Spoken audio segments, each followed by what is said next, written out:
We are live. Welcome back to another episode of the Baseline Bums podcast. It's your host, Rob, aka B Ball Archives. And once again, I got the bum AJ in the house. Um, Unfortunately, you're in the Yeah, house. You're in the house right after a very, very yeah. frustrating Spurs loss. Uh, yeah, I mean, I would ask you how you're feeling, but You know, yeah, I'm not happy at this loss by any means, but I'm also not entirely surprised on how it went down. I will say one of the biggest issues that we had in this game was that fourth quarter where it just stalled. I mean, it stalled. There was no rhythm. We couldn't get into a flow. There was calls left and right. There was challenges left and right. I mean, we were just we couldn't get back into that groove, and that's when the Timberwolves decided to chip away, chip away, chip away, and then all of a sudden you have Nas Reed hitting a bunch of threes. You have Julius Randle getting put back buckets and just set up for disaster. All this time, Wimby has 5 fouls, so he's trying to do as much as he can without getting that 6-1. So it was a tough loss. And I mean, dude, like we talked about last night, these guys got in at 3 a.m. and like you sleep till noon. All right, cool, but how do you get up for a game after you played in Boston the night before? So it's frustrating because we had the lead, 19-point lead. We started off 16-0. Looked great, but scrappy team, man. Timberwolves are good. They're one of our bugaboos. right. I mean, ultimately, the T Wolves are a good basketball team. They have good front court depth. They have wing defenders that can stop you and what you're wanting to do from a team perspective. And yeah, like you said, it was just really disappointing to see the second half of the game because of how we started. That Right. 16-0 start was the largest unanswered scoring run to start a game in Spurs history. So it was cool seeing that, but we didn't really capitalize on that. And there was moments throughout the game where I felt like, hey, we could really extend this lead and especially when we had that 19-point lead and Yeah. it kind of felt like, hey, this is an opportunity for us to take it up a notch, push it to 25 and really just kind of demoralize that team altogether. And they did the exact opposite, kind of took the foot off the gas, started shooting some ill-advised threes, really just kind of stopped going down low altogether for Yeah. quite a while. And uh obviously that was really reflective of the points in the paint battle, which we've been winning regularly over the last few games, and we got crushed tonight. They had Yeah. 50, we had 32, and just really wasn't a strong effort like we've seen on previous nights. And I know Wemby, he was having to battle. Julius Randle was really having trouble getting position down low. So there was a lot of things like that happening. I just really didn't like our overall effort. And one thing that you brought up, Wemby had 5 fouls, and so he was really having to play touch and go on defense right there at the end. But still, it's like Yeah. I just felt like we could have been more aggressive. I almost would rather see Wemby foul out trying to defend the rim from Julius Randle scoring that and one right there at the end. I would almost rather him Yeah. do that than what we got out there. But yeah, just a overall frustrating way to end that one. Frustrating, but it is what it is. I mean, it's Anthony Edwards is, they're trying to make him the face of the league, even though he doesn't want it. But I will say that once that game started getting ugly and sloppy and chippy, we need to be mentally better at those things. Because you could see them there. Everyone was jawing to each other. Everyone was just like yapping back and forth. Julius Randle did some kind of weird, like up and down thing to Wimby. I don't know if he was trying to figure out what's in his pants or what was his deal, but it was Dude, just, he stared at him like he matched with him on Tinder and was like, yeah, "Hey, dude, wait, well, hold on, me, you, we're gonna, yeah. It's like, do yeah, you want to pull out my braids? It's like, yo, what? Yeah, But honestly, that was weird and kinda creepy. it I'm was not creepy. Even Sean was like, looking at a tall glass of water. I'm like, Sean, I don't think you can say that on air. right. Yeah, that's but but Wemby's still too young for that. yeah, but I mean, like you sit there and you're just like, they started jawing at each other. It started getting more chippy. The refs started getting involved a lot more. I would say, one of the big turning points was that 3 point, or it's a four, the 3 point shot that Wimby took that Rudy Gobert fouled him on, Yeah. and he got the 3 free throws plus the technical foul, and we got the ball back. It was a great little run that we had, but that was the turning point of the entire, in my opinion, that was the turning point of the fourth quarter, and that's what caused them to kind of go on that little trajectory in the run that ended up winning them the game. Right, and I thought it was gonna be the exact opposite. Yep, I thought that was gonna send us on a path towards success because I was like, "Wow, Wemby's gonna hit these 4 free throws, really give us some cushion." Like, that's the easy offense right there, and, tonight, I loved what we saw from Wemby from the line. 10 for yeah, 10, that's what you wanna it's just see what you from your want. superstar, yeah. Yep. And he had some big scoring moments, a couple of really big threes he hit right, and one of them right in Randall's face, and that so there was a lot to like about how he played, but I'm still just building off of what we said the other night. I need to see him get position further towards the basket more consistently. It's just, yeah, And, he's having to catch the ball too far away. yeah, And and it I don't know if we're ever going to see that because he's really fallen in love with this kind of fadeaway jumper that he has in his bag, and like he really likes it. Like that's his go-to, as you can see. So I don't know if we're gonna see him actually be down low like that here in the future. I hope so. That'd be great. I would love it. But yeah. I several times, especially in the fourth quarter, you saw him really struggling to get down low, and he's still bigger, but when you're getting pushed around like that and you can't get position, I mean, dude, in these past probably 2.5 weeks, where it looks like every game's been running in mud, he's been on the ground a lot. Yeah. I mean, he's hitting the ground. They're being physical with him. He's getting the calls. He's going to the line 10 times. But at some point, like we got to get him in an ice bath or something.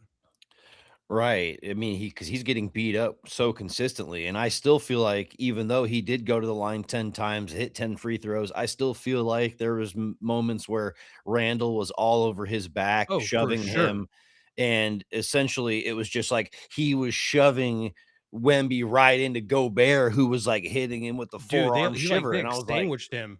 I was like, "What is going on out here?" And that call could have been called even more. And Yeah, in Delta Boy, I agree with yeah, dude. you. I don't know what that was either. That 4th Um, quarter, yeah, minimal effort is what it felt like, and it kind of felt like we opened the door for Anthony Edwards to start having a good game because before that, he was shooting abysmally, just yeah. really, really was having a tough time finding his shot with what we were giving him. And then it was like, all right, Anthony Edwards, you can drive. We're going to let you play physical and then you can score in the paint.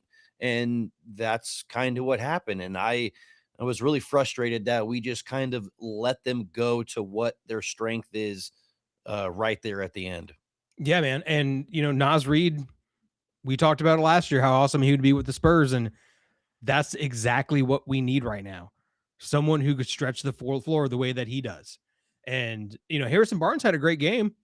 Harrison Barnes played well, but on the defensive side, we just need that person similar to a Nas Reed to stand up alongside Wimby to hit those open shots and to extend those plays. But man, I don't really know what more to say other than I don't like losing to the Timberwolves. I don't know what it is. Like they're I don't know, they're just ugh. I, I Like it's maybe it's because they do that howl thing 1,000 times a game. Like, dude, if I hear a wolf howl one more time, like PETA's gonna call me. bro, well, it bugs me because Anthony Edwards is that kind of cocky that I want to fight. Yeah. He's that kind of like Yeah. I like when we lost right now, I could not turn my TV off fast enough. Oh, for sure. And the last fucking image I saw was Anthony Edwards, like, pulling his jersey up and, "Woo," I'm like, "Fuck you, god damn Yeah. it." Like, that's why it's really tough to lose to the Minnesota Timberwolves because Anthony Edwards is gonna let everybody in the media, social media know about it, especially if it's a close, dramatic game in that kind of fashion. So, yeah, What it's a let me brutal ask you game. something. Obviously, 100% we need Devin back bad. We really need Devin back. Just his shooting and whatnot. We need Devin back because I think with Devin, it helps Dylan Harper get going, and that's something that we have not seen since Devin Vassell's been out. And so with Dylan Harper, again, did not have a good game. I'm looking at it in his O's, and this was a game where he could have got some run. I mean, we had to go into our bag and get Lindy Waters out there, and he had a good game too. So we need to get Devin Vassell back sooner rather than later. And also, dude, this is the game that we need Jeremy Sohan to hit some goddamn three pointers. Like this is the type of game that you want that redhead son of a bitch out there because he can go toe to toe with their shit talking. He can go toe to toe with their scrappiness. He can pull someone down to the ground. He can do those things, but you can't have him on the floor when you can't make shots. Period. Well, I mean, he's getting a DMP. Yeah. He didn't even get a But chance to but impact the if he game. could So shoot, yeah.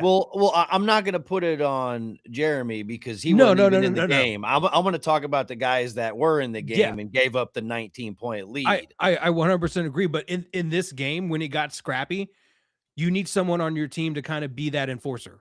And what I'm saying is he's that guy that we want him to be in our heads, but on the floor he's just not that guy. And when you have a shot, you can at least get on the floor to combat some of those chippiness. And that's what I'm saying. Like Yeah. this would have been a great game for him to be in, but we can't rely on him because of his skill set. Right, right. Very, very true. Yeah, we need more consistent three-point shooting. That's been so evident over the last, well, month in general. And tonight, really not a lot difference. I mean, even though 34% is an improvement from what we've seen, which is crazy. Yeah. At least Harrison Barnes hit a couple of good threes, and it felt like maybe this is a game that'll get him going. But Mordecai, fool's gold record. I don't know. I think the Timberwolves are a really good team. I think that, you know, throughout the regular season over the past 2 or 3 years, they've really performed well and they can go toe to toe with some of the best teams in the league. So to say that a loss tonight just means that our record is bullshit. I'm not going to go that far, but We still had 3 wins against the Thunder. yeah, we got 3 wins against the Thunder. We can beat good teams. We beat the Celtics last night. And so Yeah. it's And you and know, and it's a 1 point loss. We had the lead. We've given up plenty of leads in the past, and we're going to give up plenty of leads in the future. This is the NBA; they get played to ball too. So we're coming off the second part of a back to back. The fourth quarter is just it. It just we got kicked in the balls, and that's kind of what happened. So now, hopefully, they go into Oklahoma City pissed off on Tuesday and kind of carry that momentum with them of like we can't have this happen when we go up against these teams, especially in the West when you're going up against teams who are in the top 5. And that this was a big game, like big yeah. picture wise, this was a big game, Yeah, and I we mean, we we that blew it. that's a team that we could see in the playoffs very realistically. We're second, they're fourth. That is not a stretch. Uh Absolutely. And Mordecai, you said these are the kind of games that make you think that we are a first round exit team.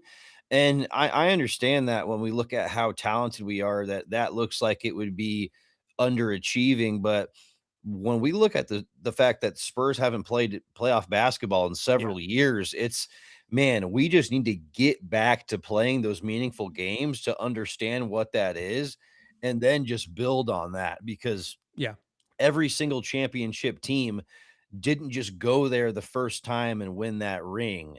It's, like we could look at the Celtics, we could look at the Nuggets and how it took multiple years of honing that playoff hardened kind of like playoff And basketball and that you need to play. and you just got to tweak your lineup and your roster. And this is the type of situations where you're watching these games. You're like, we just need to tweak it. Either it's two things. It's either we need to tweak it and make a trade or make some moves to get someone on the floor in order to hit some shots, or we need Devin Vassell back and then see what happens. It's those two things. And once we answer one of the questions, then we should be okay. But these are the games that we should have won. 19 points up in Minnesota. We should have won that game. But Yeah. but also these guys are human, and when you're on the second night of a back-to-back in the fourth quarter, and you could tell that their shots were coming up short. They stopped making shots.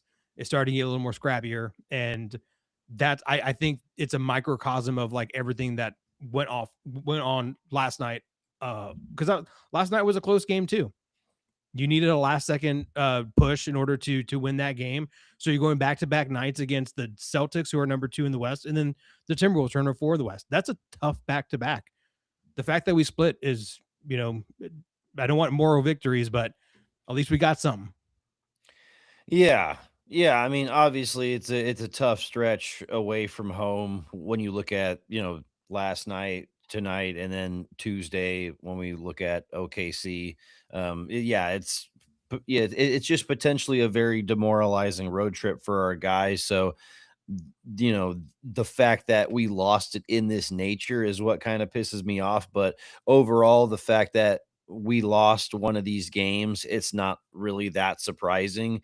It's just when we have that historic start that we Yeah, did, that 16-0, it really just builds you with such a really strong layer of sure. confidence, and to see us kind of just go flaccid for most of the rest of Yeah, but that game also was rough. the worst time to go 16-0 is to start the game. Now, don't get me wrong, it was hilarious that those fans had to stand for so long, including through a timeout. That was awesome. But you, no one's going to not score any points. That's not going to happen. So the Well, worst well, time to no, go but on what that I'm 16-0 run is the beginning, because then you have all of the game to catch up. well, sure, but I mean, we're talking about like what's the worst 16-0 run? Every 16-0 run Yeah, is that's fair. chef's kiss. I mean, it's Yeah, that's a good point. any 16-0 run is absolutely brilliant. But so just through that lens, we just didn't capitalize on something that I thought was very, very, potentially momentous. Yeah, man. And I think, we just need someone to we need more. We just need more firepower, or we need Devin Vassell to come back, especially in a night where Harrison Barnes has 13 points and went 50% from 3. That's something we haven't seen. And he had some really big shots. So you kind of waste that game. One of the things that really frustrates me, and I don't know what it is, but Steph Castle's off arm got called twice for offensive fouls. Yeah. Can you break that down for me? Because like for me, I'm seeing him get around and him just kind of holding the guy back, but I feel a lot of it is like them throwing their head back and flopping and stuff. So, can you help me understand like what that call is and then why is he getting called so much for it? Well, a lot of it almost looks like a hook. So, I mean, it almost looks like the way he's moving his arm, the refs are kind of put in a weird position because it's happening so quickly. It looks like he's kind of hooking that defender. And then a couple of times he's done it while he's going to the basket, and he's almost like sideways. Like he's not playing vertically. He's kind of Yeah. playing a little bit And he finishes laterally. that way too. Exactly, and so it really makes it hard for the refs to call a lot of accurate calls on him, so that's why you see a lot of fluctuation, and so you know, I would love to see, that same amount of aggressiveness, but just with a little bit more composure, a little bit more control, and I think it'll lead to, you know, better shooting performances than 2 for 11 with 7 turnovers. Because I agree. Yeah, 7 turnovers is insane. I agree, Delta Sig, he's gotta clean it up. and two of them were offensive fouls. So, like that in itself, and maybe like I said, Timberwolves is just one of our bugaboos. We have a handful, and the Timberwolves are definitely one of them. I don't think we've won against them this season, if I'm not mistaken. I think they beat us in November, I want to say, give or take. So I don't think they're just one of those teams that if we get a win, great, but they just kind of have our number, unfortunately. Yes, we lost by 13 November 30th to the T-Wolves. Yeah. Yeah, they certainly could be one of those teams that just has our number, but like we were saying earlier, potential playoff team. So that's a matchup that we don't need to be shying away from because uh you know when we saw Julius Randle pushing Wemby out of the paint, that could be happening for like a 5, 6, 7 game, Yeah, stretch. So dude. we need Did to you learn know, how to combat that. dude? Anthony Edwards and Dante DiVincenzo had 37 minutes and 38 minutes. Damn, that's Yeah, crazy. that's pretty normal for Anthony Yeah, no, I Edwards. mean that's just crazy that they played that much, and I'm sure they played the same amount the day before. And for me, dude, I don't like. I was scratching my head earlier because I'm going, what's this? What's this rotation? What are we doing here? I know like Wimby was in foul trouble for a little bit, so like I didn't understand Mitch Johnson's pulling Wimby in critical times and kind of cutting down his momentum a little bit. So I'm hoping that this minutes restriction that we're currently screwing around with kind of goes away and he can start pushing to that 30-35 minute mark. Cuz I mean, you saw the stat, they showed it on the TV whenever Wimby was in the game and when he's not out the game. It's a big difference.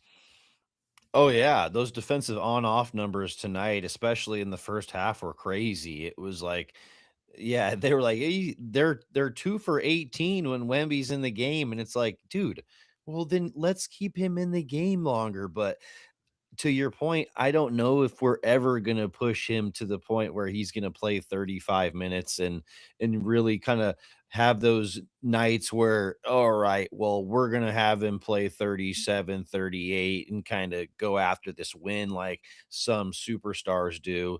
I don't really know if that's ever gonna be him because we're gonna be so health conscious about everything he does.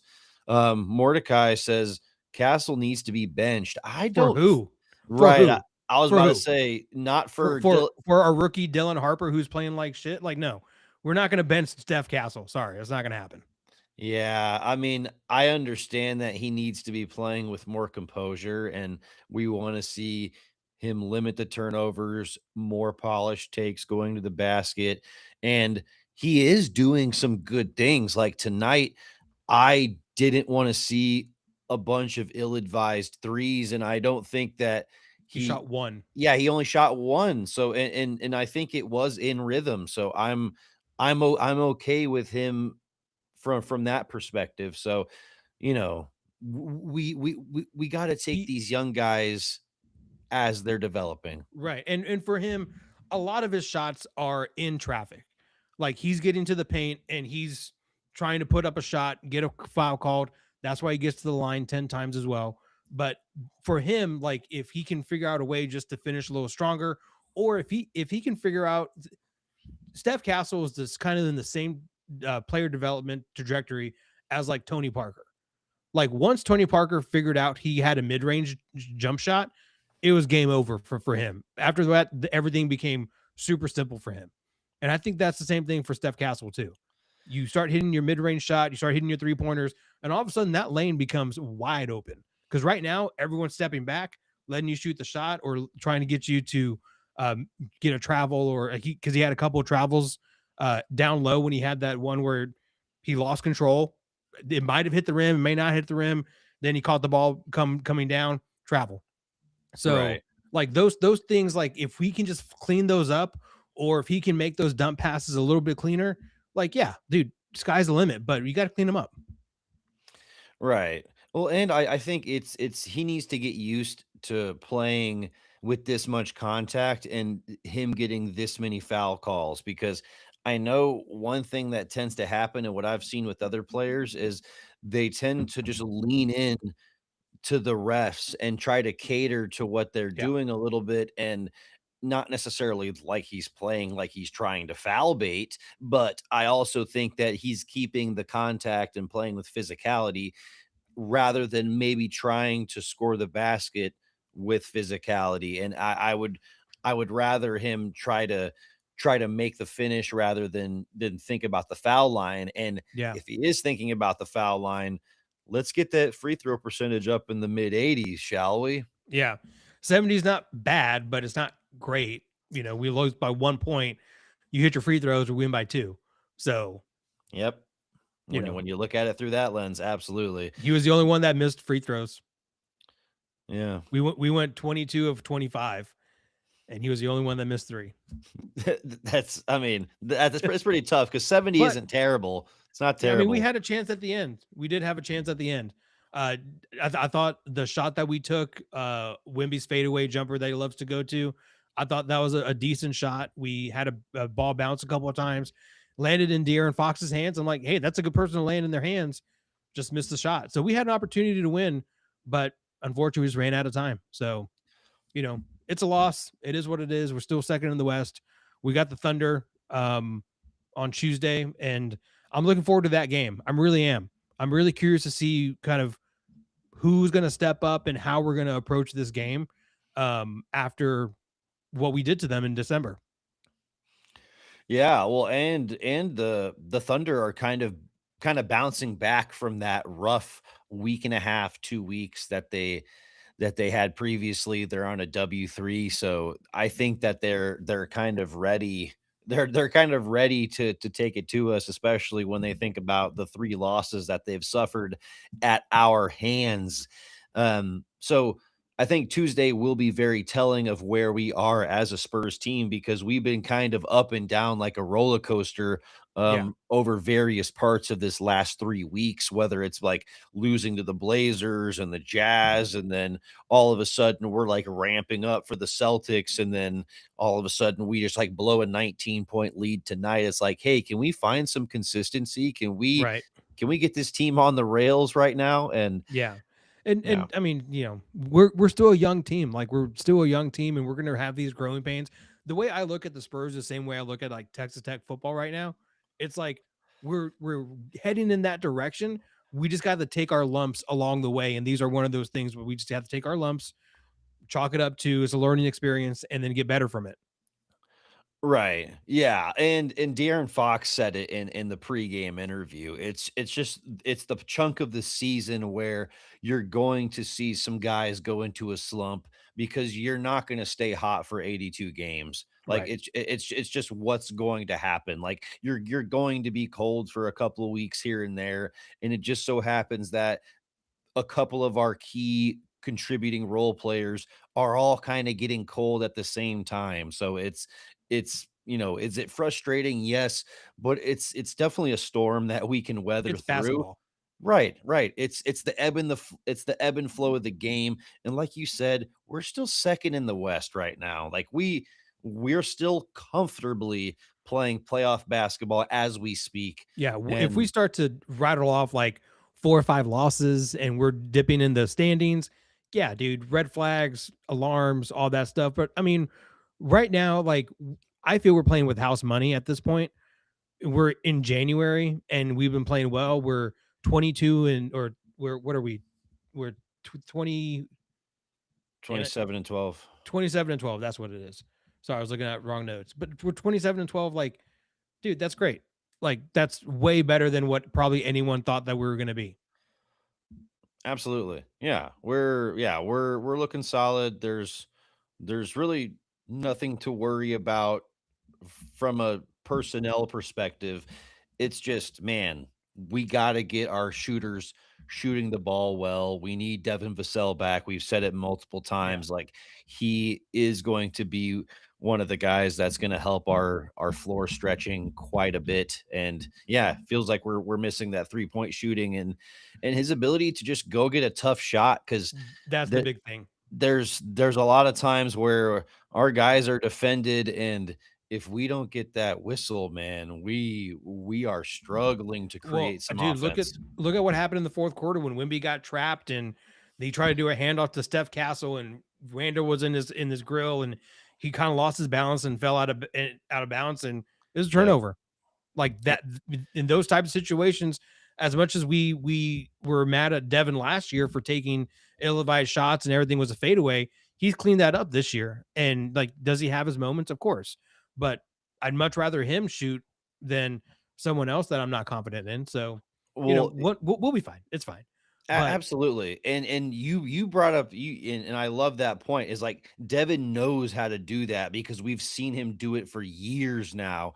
It's just at other points he would take those like tough, everyone's trying to collapse on me shots when he didn't need to. But when it's like late in the fourth quarter and the defense really is swarming, it's like, dude, we actually need you to take that shot because it's a higher percentage shot than 90% of our team can yeah, get right now, and that's what we're missing.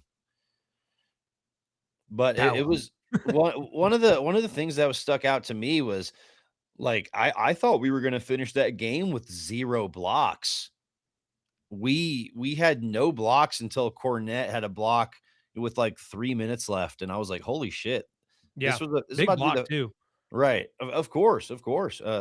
But still, like I was like, man, this is a team and our one of our identities, major identities is rim protection, getting big, major, emphatic blocks, and we just Dude, no blocks.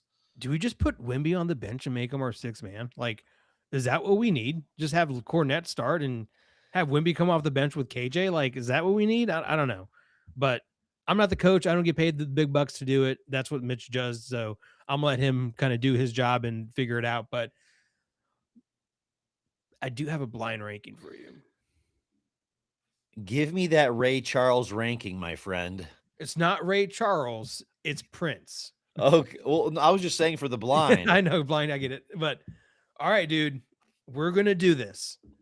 It's going to be blind rank these 5 Prince songs.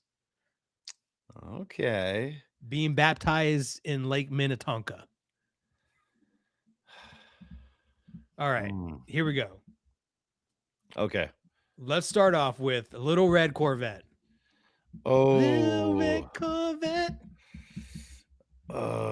Okay. Little red Corvette. Super classic, but not Great song. not super classic for me. So I'm gonna put it at 4. 4. Ooh, okay. Yeah. Let's Go Crazy. Dude, that song, that guitar solo. Whew. Okay, so let's go crazy. I'm feeling more. I I I gotta leave spot for Purple Rain at top. So I gotta put it at 2. 2. When Doves Cry. Oh man, I fucked up. Because now I can't. Okay, when doves cry at 3.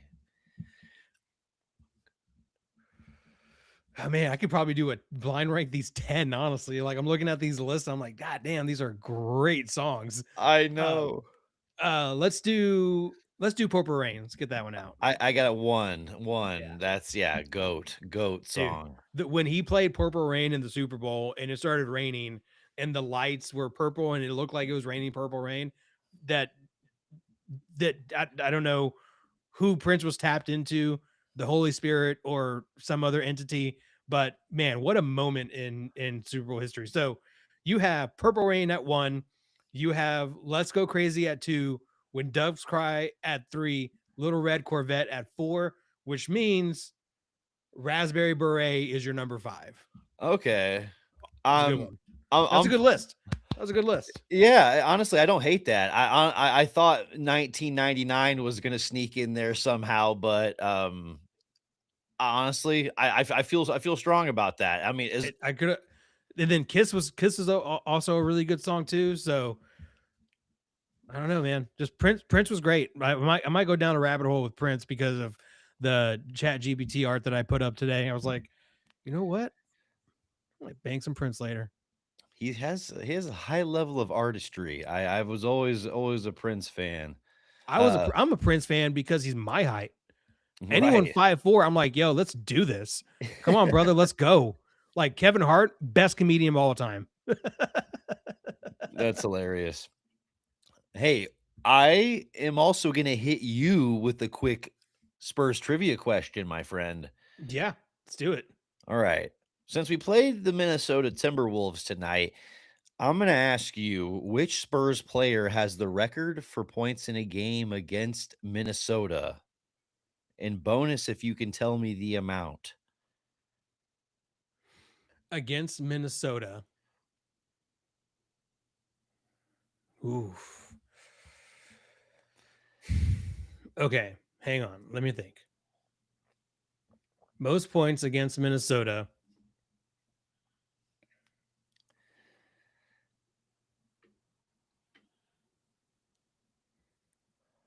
I feel that it's not a big number. I feel that it's a very like doable number. Like it's not like a 60 pointer or anything like that. I think it's I'm going to take a wild guess. It's a wild guess. I have no idea if this is right or not. Is it like 46 or 48 points by Manu and it was his career high? Negative. It's Oh. it's is Tony Parker and Oh. 50 so in the same, in the same vein because we're talking big 3. But yeah, 55 in a double overtime It was thriller. that game. Yeah, Yeah. 2008. Yeah, Was that the game absolutely. where he played like 49 or 50 minutes or something like that? Dude, 51 That's what it minutes. was. Yeah. Yeah, and it was Tony's career high. So Oh man. I wanted to give a shout out. Yeah, double. Oh, it was Yeah, close. yeah, double overtime, 55 points, 10 assists. Just yeah, absolutely. And it led to a Spurs win. So that was definitely a huge moment for Tony's career and obviously we know Damn. what we know what Tony means to the Spurs. Yeah. Eva Longoria. I mean, what? Right, right. But yeah, all right. Well, yeah, thanks for humoring me with that Spurs trivia That was question. a good one. I like the one that they did on the broadcast today too. Oh yeah, with the The French. French-born player. Yeah, Yeah. that was a good one. Trying to confuse everyone and be I like, was like, "Oh, it's definitely not. It's not anyone that we know. Like no." it's someone obscure for sure. Well, I mean, I know that Dominique Wilkins was born in France. Like, I mean, I knew that, but I also feel like it's disingenuous because he was born there, but he didn't grow up there. Like it, like I mean, or like he didn't really like spend a lot of time there. I thought he grew up there like because the military or whatever. But I mean, Dominic is super French, right? it is. It is. I'm not saying he doesn't have any French origins, but I'm just saying, like, you think of French players and you think of like Rudy Gobert or Boris Diaw or He's Nicholas like Batum and those guys. le heart real. Right, right. You think of those walking croissants. Yeah, you think of Emily in Paris, which actually the new season was pretty good. I'm not gonna lie. So anyway, Absolutely. do But you have any yeah, dunks, Rob? I do. I have a small dunk. It's nothing major. I'm gonna dunk on like pause screen ads. So like they're starting to become more aggressive and it kind of feels a little bit like idiocracy where it like you pause your Netflix show and then all of a sudden like an ad pops up over here and it's like or like you're on Disney Plus and you pause and it's like something else starts to pop up and I'm like dude like it's starting to feel like more and more mini screens are within the screen and yeah, I just don't like it because it's even happening on services where you have the ad-free version, Right. but Hulu. then right, but On then you're Hulu. s but then you're still seeing an ad, like, why am I still seeing that when I'm paying fuck, I forgot how much, but yeah. The worst one too is WWE Raw on Netflix. Dude, you go anywhere. Here's the crazy part of what you just said. Anywhere in the world besides the US, they don't have commercials. So what you're seeing in the stadium is what you're seeing on TV. Similar to like NBA League Pass or something like that. Great, cool. They might have a commercial or two here and there, but nothing crazy. In the States, it goes straight to commercial for like 3.5 minutes. What's even more crazy is the obviously US fans were bitching about it. So Stephanie McMahon, Triple H's wife or a wife who also runs WWE with Triple H, was like, just get a VPN and watch it through your VPN. And you're like, what? That's crazy. Like, dude, like, do we live like honestly, Idiocracy is like the most accurate documentary I've ever seen in my entire life. Like, we Right. are living in that time. It's insane. It feels too true. It Yeah. has electrolytes. Right. Well, yeah, seriously, it's what the plants crave. Like it, and that movie came out 20 years ago to this Yeah, year, and yeah, it's relevant now more than it is ever. Uh, 100%. you got a yam, brother? Yeah, yeah, dude. I'm gonna dunk all over the Spurs team for blowing that 19-point lead, man. Like, sorry, that's just unacceptable. Like, just you had it, and I'm trying to give you some grace, but at the end of the day, like, you're not immune to get dunked on. So that goes on everyone that was in this on the Spurs bench in Minnesota today. Right. Absolutely. Yeah, there's a lot to be desired when we're talking about the effort in the fourth. And I agree, Mordecai. Why was KJ out in the fourth? I do think that we should have found more ways to work him into that lineup without sacrificing minutes from Stefan Castle. But I also feel like it's difficult because you want your team to have the freedom to go figure out those tough moments throughout a game. But then sometimes you let it slip through your fingers, and this was one of those nights. Uh, He just couldn't get on the court because they had Nas Reed, and when you have Nas Reed, you want someone like a Harrison Barnes to defend him more in those crunch times, and that's probably one of the reasons why he wasn't on the court. I agree. Yeah, Just bigger body. yeah, they were running some double big lineups for sure. Uh, but regardless, if you are still here after those dunks, after the breakdown of the Spurs T Wolves disappointing situation tonight, we appreciate you. We love being here talking Spurs basketball, but it would not be the same without you. You guys make this experience very, very, very special. And Mordecai, thank you for the show tonight.